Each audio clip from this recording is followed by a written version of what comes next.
Bismillah. Today our video is Aqqeeqa. Aqqeeqa refers to the goat or sheep slaughtered on the seventh day after a child is born, when her hair is shaved off and name is kept for the child. The virtue of Aqqeeqa. The greatest virtue of Aqqeeqa is that Rasulullah Sallallahu Alaihi Wasallam carried it out for his grandson Hassan and Hussain anhuma. In addition to this, Rasulullah Sallallahu Alaihi Wasallam encouraged Muslims to carry out Aqqeeqa on the seventh day after a child is born and to shave off her hair and keep a good name. There are great blessings in everything that Rasulullah Sallallahu Alaihi Wasallam told us to do, and his actions are filled with virtue. In carrying them out, we will attain success in both this world and the Akhirah hereafter. Rasulullah Sallallahu Alaihi Wasallam has also mentioned that a child is safeguarded from calamities and trouble from shaitan when the Aqqeeqa is carried out. Parents will benefit most from their children with regards to their religious, Islamic and worldly matters when they carry out the Aqqeeqa for their children. That is why Aqqeeqa is regarded as full of virtue and a source of blessing. The status of Aqqeeqa. Dear children, you should always remember that Aqqeeqa is a mustahab and sunnah. It is not fard, wajib or sunnah muakkada. This means that although there is great virtue and reward in carrying out the Aqqeeqa, there will be no sin for not doing it. It is therefore against the teaching of Sharia to regard Aqqeeqa as being compulsory and make every effort to fulfill it. Even it means to take a loan for it. To regard an act as compulsory when the Sharia does not regard it as such amounts to charging the teaching of the deen and corrupting them instead of gaining reward, and person becomes sinful. Some rules of Aqqeeqa.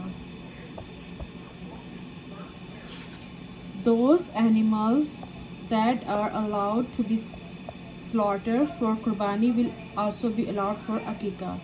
Those animals that cannot be slaughtered as Qurbani cannot be slaughtered for Aqqeeqa. The same rules that apply to the skins and meat of Qurbani animals apply to Aqqeeqa animals. The Aqqeeqa meat may be distributed raw or cooked. It is also permissible to cook a meal with it and invite people to eat.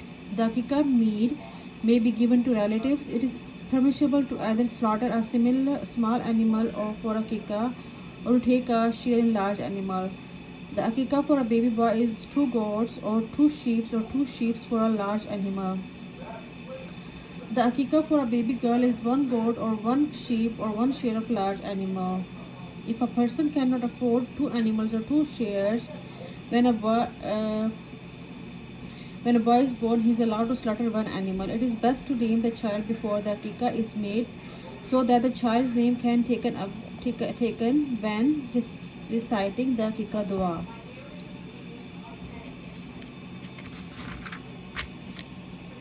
The time of Aqqeeqa. The Aqqeeqa should be done on the 7th day after a child is born. This means that if the child is born on a Friday, the Aqqeeqa should take place on the following Thursday, the day that is before the day of the birth. Similarly, if the child is born on Thursday, the Aqqeeqa should be on a Wednesday. However, doing the Aqqeeqa on the 7th day is not compulsory, so it can be done whenever the parents are able to do it. The method of carrying out the Aqqeeqa. On the day of the Aqqeeqa, 2 things have to be done. The animal has to be slaughtered and the child's hair has to be shaved off. It is not necessary for each to be done at the same time or immediately after each other. One may do it in a manner that is most convenient. Either the slaughtering or shaving may be done first. It is no makruh to do any of the 2 first or second. After shaving of the child's hair, it is best to rub some saffron mixed with water onto the child's head. After shaving of the hair should be weighed, and its weight in the silver or gold should be given as sadaqah. The hair of the child should be buried. The manner of the slaughter the Aqqeeqa animal is the same as slaughter a Qurbani animal. When placing the animal on the ground with its face towards the Qibla, the following dua should be recited.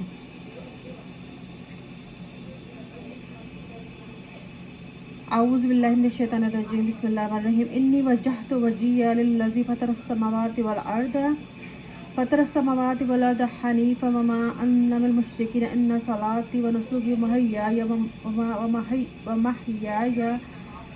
ومماتي الله رب العالمين لا شريك له وبذلك أمرت وأنا من المسلمين اللهم منك ولك. Thereafter recite Allah, Bismillah, Allahu Akbar, and while slaughtering the animal recite the following dua.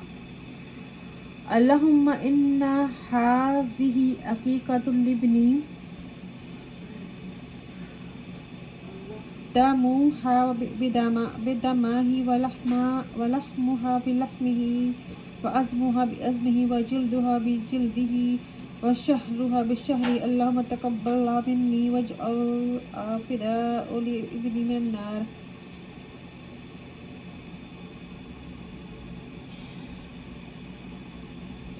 The name of the child girl boy should be mentioned on the point where the dots line is in the dua. Translation: O Allah, this is the Aqqeeqa of my son or daughter. Name of the child, its blood be for his her blood, its flesh for his her flesh, its bone for his her bones, its skin for his her skin, and its hair for his her hair. O Allah, accept this from me and make it a means of saving him her from the fire of Jahannam. What is Aqqeeqa? Mention the virtue of Aqqeeqa. What is the status of Aqqeeqa? Mention some rules of Aqqeeqa. One, on what day should the Aqqeeqa take place? What should be done with the hair of the baby after it's shaved off? Which du'as should be read before the during the slaughtering of the Aqqeeqa animal?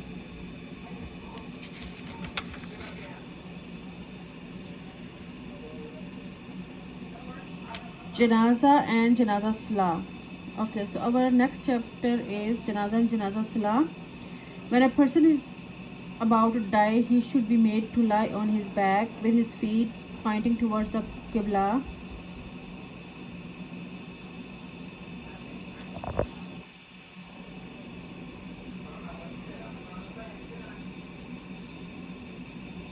The head should be raised so that the faces the Qibla. People must then sit round him and recite the Kalma loudly so that he can hear. However, they must not command him to recite the Kalma because the time is very delicate and anything may escape from the lips. Once he recites the Kalma, everyone must remain silent and they should not make him continue reciting the Kalma. The purpose of this is that his last words must be the Kalma. It is not necessary that he continue to recite this till his last breath. However, if he talks anything about the word after reciting the Kalma, the people should again begin to recite the Kalma till the dying person repeats it. When he recites it, they must again be silent. The person is very close to death when he becomes breathless. He starts breathing fast. His calves become weak due to which he cannot stand. His nose bends a little. His temples sink. When these things happen, people must again begin to recite the Kalma loudly. Reciting of Surah Yasin makes the death easy. Therefore, it should be recited by the head side of the dying person or anywhere else near him.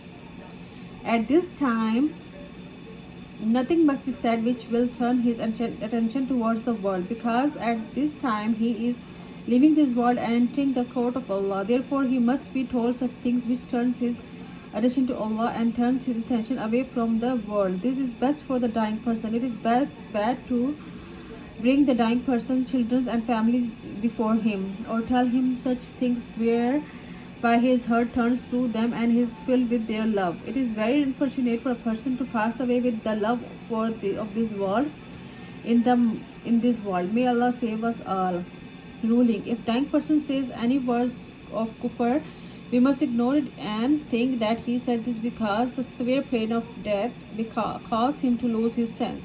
When a person loses his sense, he will be forgiven to whatever he says. We must then make a dua for Allah forgive him. After the person has passed away, all his limbs must be placed properly. His mouth must be tied in such a manner that a cloth be passed under his chin and knotted above his head. In this way, the mouth will not open. His eyes must be closed and his feet must be tied together so that they do not spread upon. The bathing ghusl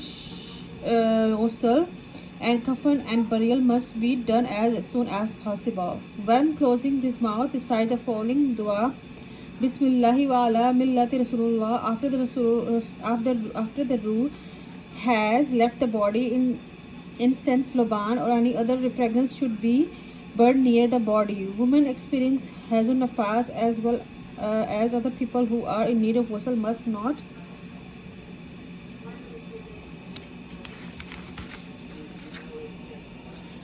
be allowed near the deceased person. If it is incorrect to recite the Quran near the dead body when has not yet been bathed. The method of bathing a dead body. When the necessary requirement for bathing and coffin and shrouding the deceased is ready, the table or bath wherein the dead person is bathed should be smoked with incense, loban, or any other fragrance. This should be done 3, 4, 5, 7 times. The clothing of the deceased must be removed and their body must be covered with a sheet so that the satar is not left open. Istinja should be made for the deceased, but the private parts and thighs must not be touched with the bare hands, nor should it be seen. It must be washed after wrapping a cloth around the hand. These parts must be washed beneath the sheet covering the body. Therefore, wudu should be made for the deceased. However, the mouth and nostrils will not be rinsed and the hands will not be washed till the wrist. It will be permissible to clean the teeth and gums thrice with the wet cotton wool. Cotton wool must be placed in the ears, nostril and mouth so that the water does not enter them. Thereafter, wash the face, both hands including the elbows, make massa of the head and wash both feet including the ankles. It will be preferred to wash the mouth and nostrils if the deceased needed a bath or if she passed away in the state of haze or nafas. After making the wuzu, wash the head with the soap or any other cleansing agent.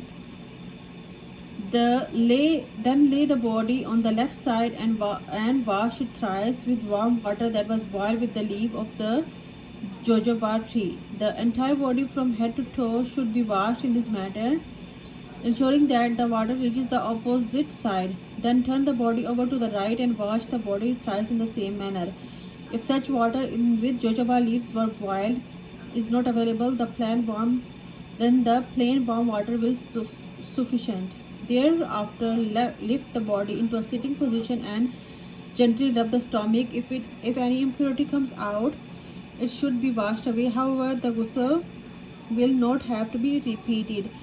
Turn the body onto its left side on the pour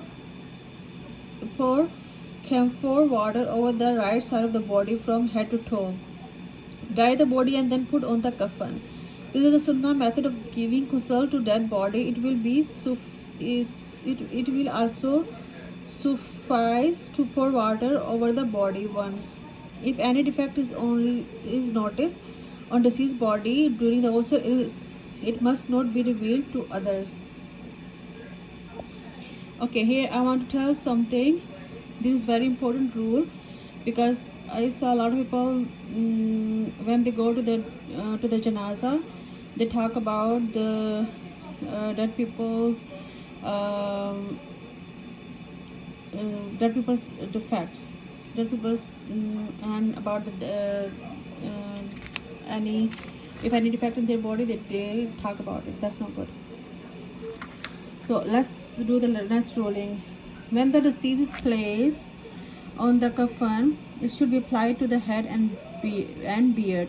Comfort should be applied to the forehead, nose, both palms, both these and the sole of the both feet. It should also be applied to the coffin. It is an act of ignorance to insert scented cotton wool into the ears of the deceased. The deceased must be left as it is without combing the hair, cutting the nails, or removing the hair from any part of the body. It is best for the close relatives of the deceased to bath him, her. If they cannot bath him, her, some pious people should do it. It must be borne in mind that only men can bath men and women can bath women. If there are no men to bath a dead man, then other women beside his wife will be allowed to do so, not even his mahram relatives will be allowed.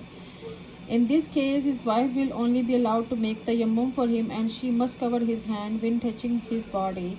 It will not be permissible for husband to touch his wife's body after her death.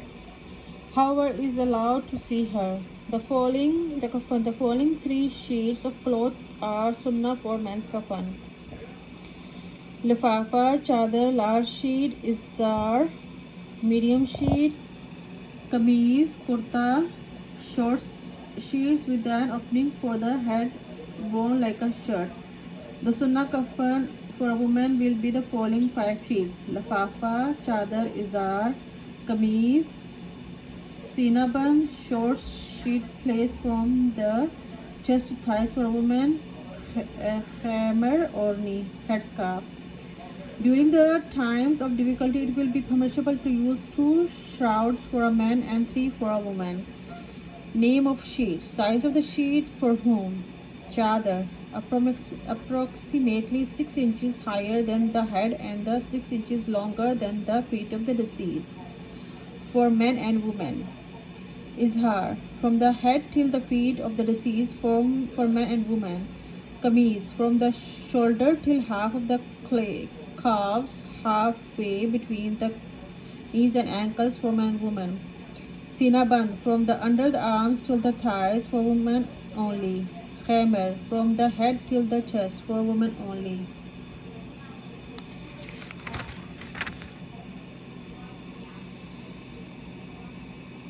Method of covering the body with kafan. The kafan should first be smoked 3, 5 or 7 times with laban, incense or any other fragrance. The male kafan. The lifafa should be spread out first. The izhar should be spread out on the top of lifafa, whereupon the kameez will be placed. The kameez should be folded in half with the top half rolled up to the head side. The deceased should be placed on the kameez and his head should be placed through the cut in the kameez. Then the rolled up half of the kameez will cover the upper part of his body when it is unrolled. Thereafter, the izhar will be folded over the mayyit. First, the left part of the izhar will be wrapped over him, thereafter the right part. Finally, the lifafa will be wrapped over him in the same way as the izhar was wrapped. The female kafan. First spread out the lifafa, followed by the sina band, then the izhar, and lastly the kameez. Should shroud the mayyit in kameez.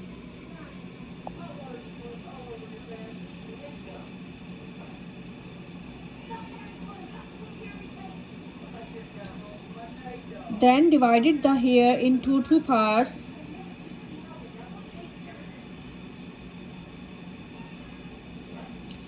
Placing both parts upon the chest on top of the kameez, half should be on the right and the other half on the left. Place the khamer orni over the head and hair, but do not fold it or tie it.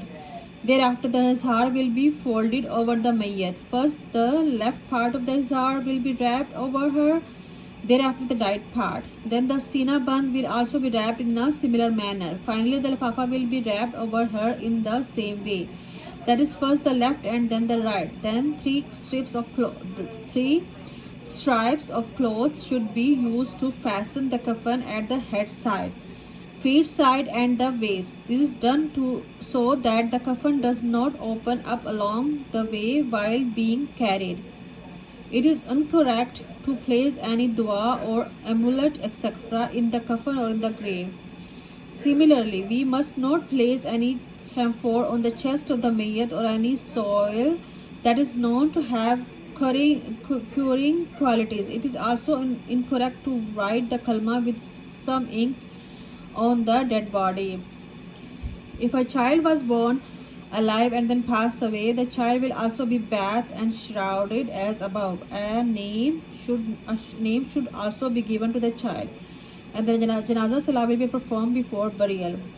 If a child was stillborn, there were no sign of life when the child was born, then this child will be bathed and wrapped in a clean cloth. However, the child will be buried without any janazza salah. A name should also be given to the child.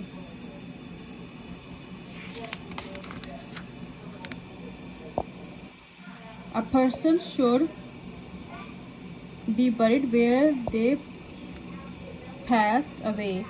It is best not to transport the mayyit to another place for burial. This will only permitted when absolutely necessary.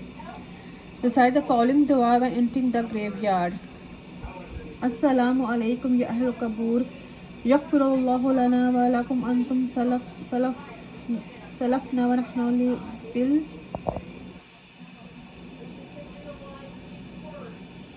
athari.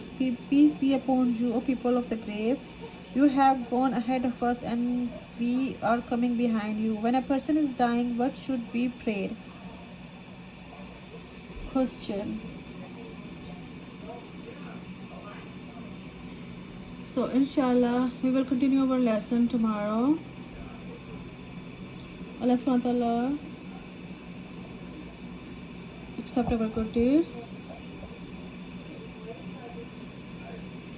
Amen. Assalamu alaikum.